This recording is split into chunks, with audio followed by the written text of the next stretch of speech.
No price talk and no Lambos. This is not another crypto podcast. Welcome to Ignition. I'm your host, Jillian Godsil, and each week we will be looking at the problems solved by blockchain.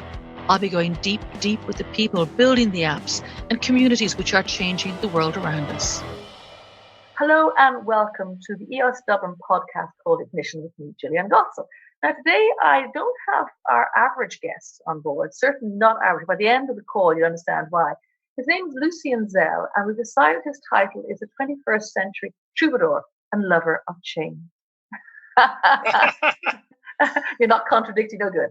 So Lucien, tell me, you're an American, but you live in Prague.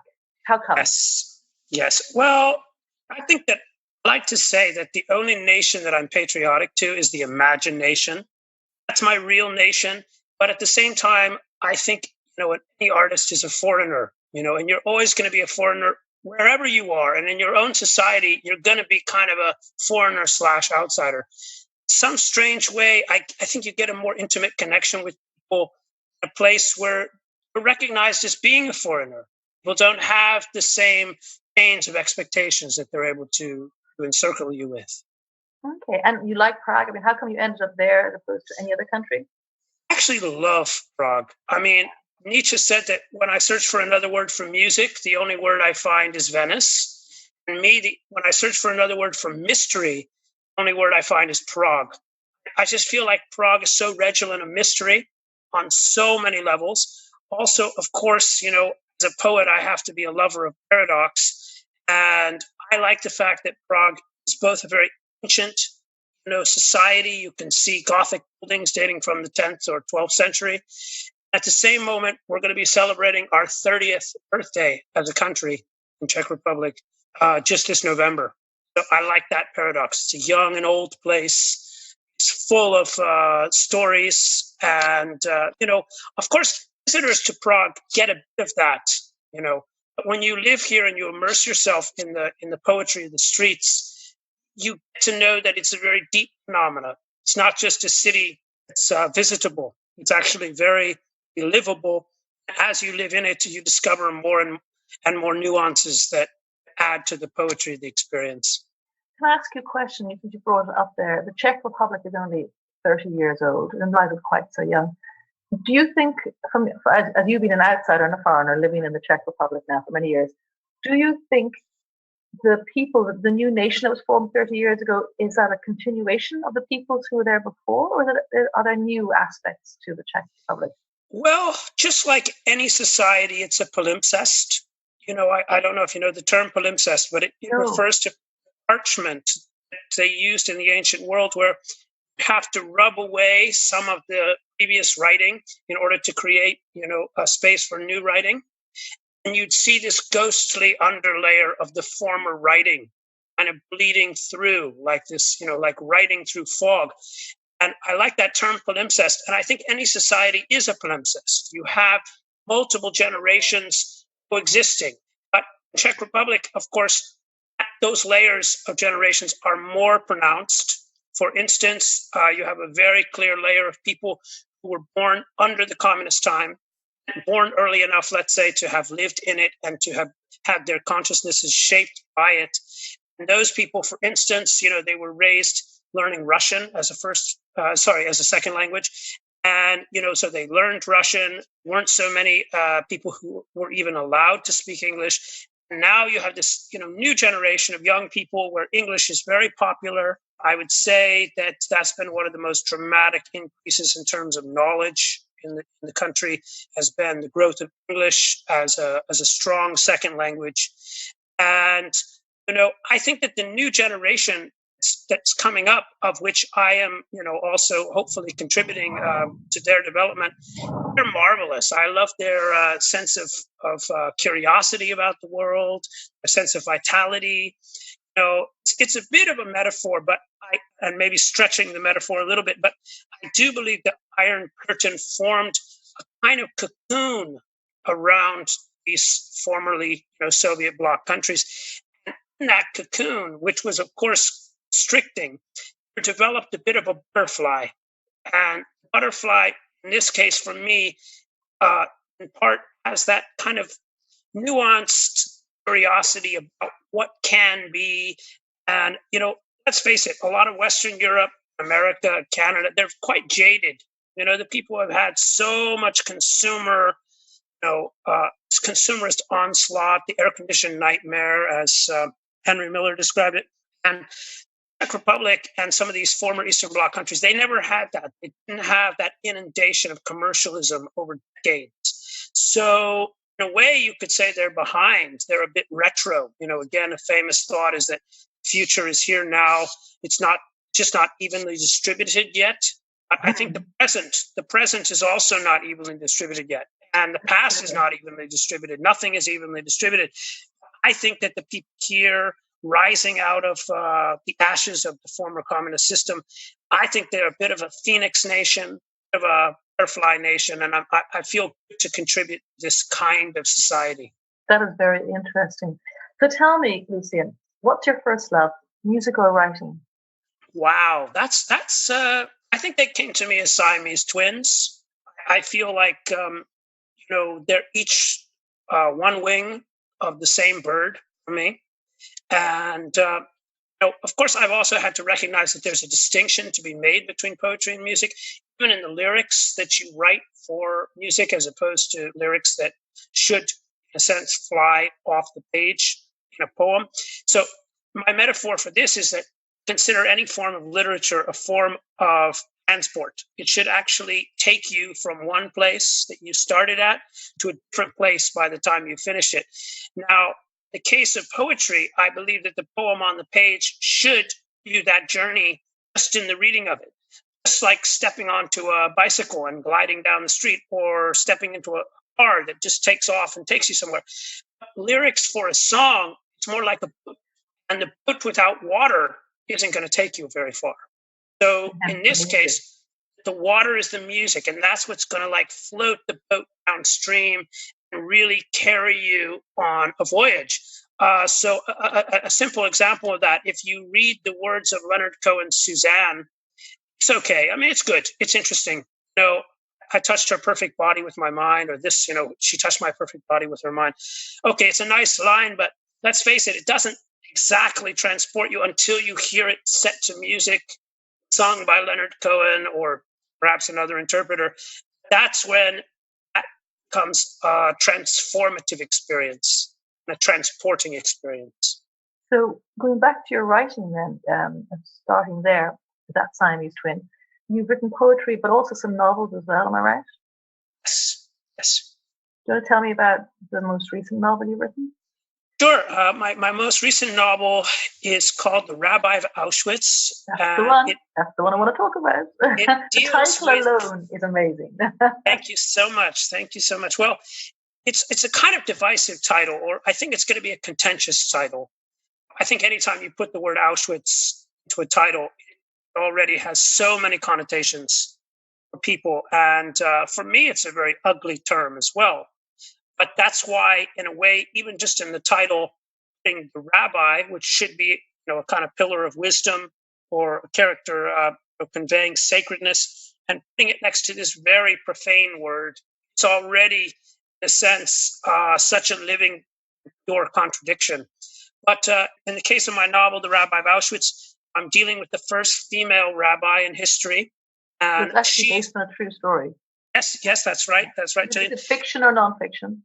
No, it's fiction because I've taken liberties with the truth. But I do believe it's a novelist's kind of duty to trust in the narrative propulsion and to allow the seed of nonfiction to become the tree of fiction. And I'm a great believer in the power of fiction. Power of fiction to convey certain truths that cannot be conveyed by a mere retelling of facts. So in the case of the rabbi that I wrote about, Regina Jonas, she was ordained in Berlin in 1935, and then she was completely forgotten. And even people who lived and worked alongside her in the camps, people like Viktor Frankl, who's famous for his book, Man's Search for Meaning, he never mentioned Regina. in their writings. And it wasn't until, again, the fall of communism, the fall of that Iron Curtain, that cocoon, that the butterfly of Regina Jonas was rediscovered. And that was in 1991 in Berlin. A woman researching in the archives unearthed a box that contained the artifacts, papers, including her ordination paper as a rabbi, and other documents and photos. And suddenly we knew about Regina Jonas. And, had been other rabbis in the ensuing decades since the Second World War. However, Regina Jonas was in fact the first. She was the first rabbi. And when I discovered her story, I knew it needed to be told on a level that, it hasn't yet been told. And, it's of course quite a responsibility when you're telling the story of someone who actually lived. And at the same moment, it's an incredible fountain of inspiration, the fact that I don't have to invent her. She actually lived. And many of the truths that she relates in my book are taken from actual documents that she wrote, or that people wrote about her. Wow, that sounds amazing. Going back then to the other side of your music, the troubadour, tell me a bit about your style of singing and your compadre. Well, I love Bob Dylan. I love Leonard Cohen. Speaking of rabbis, they're probably some of my favorite rabbis, along with Lou Reed and Simon and Garfunkel and Billy Joel. These are voices really do more than just convey stories of themselves. They really are able to tell such personal stories that they become very universal stories. And you think of a song like Leonard Cohen's Hallelujah, which has, of course, by this time been overcovered. A good cover, I believe. Jeff Buckley's my favorite. Absolutely, I agree with you. I love that one, yeah. Me too. And my choir sing it, actually. We sing it quite a lot of our concerts. Really? Well, it's nice you brought up Jeff Buckley, because Jeff Buckley is definitely one of my favorite singers of the contemporary, music scene. And I know that, his tragic death, of course, has not diminished the life that's in his music. And but I definitely come out of that tradition of folk singers, songwriters. Tracy Chapman is another big influence. Yeah, I love her. I love the soul in her voice. And Patti Smith is another inspiration. I've seen Patti on 2 occasions, and I love the way she's able to, in a sense, something that I like to believe I could eventually do, which is to create a rainbow. And a rainbow for me is when you have the rain of feelings. It's pierced by the sunlight of intellect. So those types of singers, for me, they're really rainbow singers, have incredible amounts of intellect, and at the same time, they have incredible emotion. Someone like Joni Mitchell, in her song "Both Sides Now," it just carries so much truth and beauty and compassion and sweetness and tenderness. So that's the kind of music that I aspire to make. Well, of course, we recently met in Liberland, where you were an entertainer. You were one of the acts in the first Floating Man Festival, based on the Burning Man Festival, but the Floating Man Festival in Liberland. So tell me, what did you make of Liberland? Oh, definitely meeting you there, Jillian, was one of the best things. You're very sweet. Thank you so much. No, but I mean it. And I think that that's actually what I was really hoping for by going to that middle of nowhere swampland in Serbia. It was just this hope that I might meet other dreamers. That's the power of the magnetism of Don Quixote, like, let's say, visions. I'm reading a book right now. It's about Leonardo, and it's written by this wonderful biographer, Walter Isaacson. And he says in that book that visions without execution are hallucinations. Wow. And There's I really good quotes today in this. Say it again. So visions without implementation are hallucinations. Without execution. Are hallucinations. Whew, and the big one. Yes. And I'm a great lover of William Blake. And in so many of Blake's poems, to see a world in a grain of sand and a heaven in a wild flower, hold infinity in the palm of your hand and eternity in an hour. In those types of words, it encapsulates that power of the human imagination to envision things, to say this is going to be real, and to understand that everything real on the human level was once only imagined. Every city, cities of Dublin, New York, San Francisco, all these cities, Tokyo, everywhere around the world, they started out as imagination. They started out as people just dreaming of that city or dreaming of that place, having that life there. And I think that's amazing to realize that basically we're living in fossils of dreams, and fossils of dreamers. And so I love the concept of Liberland being this new fossil. Many conscious people are going to co-create. And I hoped in going there that I would meet people like yourself who have vision, who don't want their visions to remain hallucinations, who want to take things to a new level. And what did you think of the Ghostbusters and Zahid's talk with Eric about the Decentralized Autonomous Government, the DAG? Did that make any impact on you? I think at the time of that talk, I was chasing the rainbow that was in the field and playing frisbee. So I think I just missed that talk completely. I was so decentralized from the talk of decentralization, I wasn't there. It was that kind of sums up the whole weekend, doesn't it? It was such a crazy time, like colliding atoms who were here and there, and then the storms came and the roads were impassable, and the mozzies came, and then came. So it was an amazing weekend. So tell me then, just in conclusion, what next for Lucien Zell?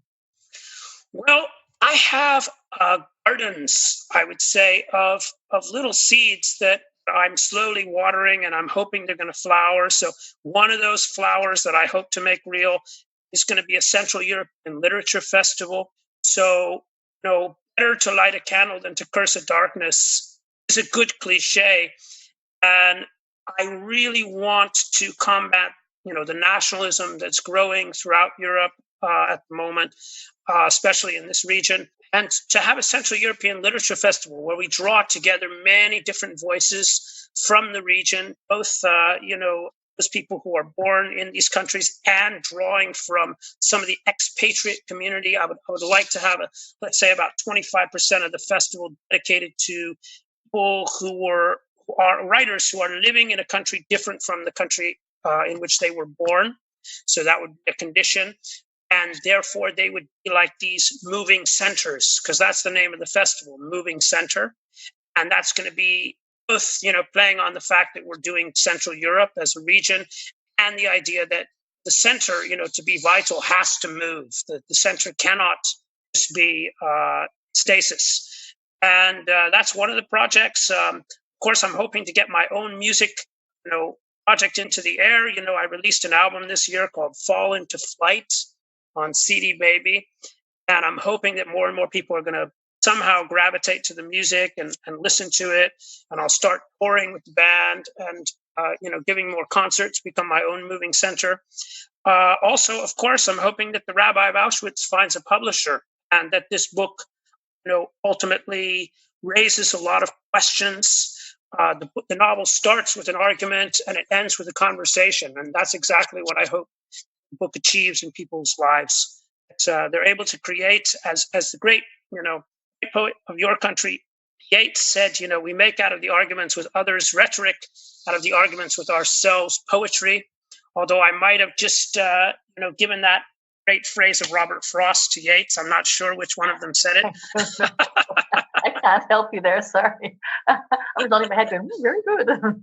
Anyway, one of the great minds said it. And, that is a great line. We make out of the arguments with others rhetoric, out of the arguments with ourselves poetry. I mean, that's just such a profound thought. I mean, I think we need to have deeper and better arguments with ourselves. And that's one of the great things that literature or music can do, is it can bring home to us harmonies that can be created through sincere argumentation from within, where you take apart the things that are really disturbing you, put them back together again, and you realize, wow, these things that are disturbing me are also the things that I need to cherish and embrace, because they make me art, not just an artist. I'm a heartist. Artist, of course, yes, a artist. So where can people find you? Well, they can find me on Patreon. I have a Patreon site, and on that site, people who offer to support me also get my new book of poetry, Tiny Kites, when they become my supporter. Also, they can find, of course, my new album, Fall Into Flight, on CD Baby. And, of course, they can just look me up on Facebook. I'm always welcome to engage in dialogue with people who have ideas or questions. So I like to be open. As I said, I'm a heartist. And to me, that really implies spreading heart in the world. Perfect. Well, thank you so much for being the guest today on EOS Dublin's podcast, Ignition. And it's been a pleasure. Thank you so much, Jillian. I hope I didn't talk too much or not allow your voice to become part of the interview, but I do appreciate all your questions. So you've got so many quotable quotes. I'm going to listen back to this. Thank you so much, Jillian. Thank you. That's Lucien Zell, the 21st century troubadour and lover of change.